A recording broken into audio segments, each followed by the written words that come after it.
Good day and welcome to my daily devotional for Friday, the 3rd of April. And our reading is again from Matthew chapter 27 and verses 51 to 52. And the veil of the temple was torn in two from top to bottom. The earth was shaken, and the rocks were split, and the tombs were broken open, and many bodies of the holy ones who had died were raised up. Now the third thing to happen was that the tombs were broken open and people were resurrected. This would have been an incredible sight.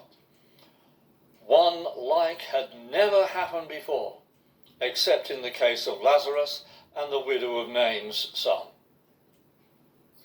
We recall that Jesus raised Lazarus from the dead after he had been dead in his tomb for 4 days, and the widow of Nain's son as they were on their way to burying him. Now the Jewish understanding at that time was that it was after 3 days that a person was well and truly dead. It was at this point at which a person's spirit left their body. William Barclay gives us some insight into the significance of the 4 days. It was a Jewish belief that during the first 4 days after death, the spirit of the dead person hovered over the corpse, looking to get back into the body. And it was the belief that after 4 days, the decomposition of the face would be so great that it would be unrecognizable. Therefore, the spirit of the person would leave. We can assume that the majority of those who rose from the dead and came out of their tombs would have been dead much longer than 3 or 4 days.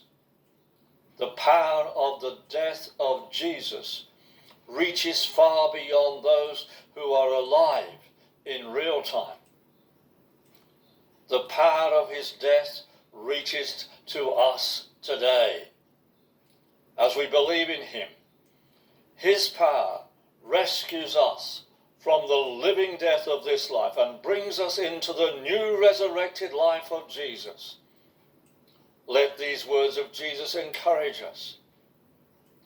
In all sincerity, I tell you that the person hearing my words and believing in the one who has sent me has eternal life and does not come into judgment, but has already passed from death into life. That is from John chapter 5 and verse 24. May the life of Jesus be in you today.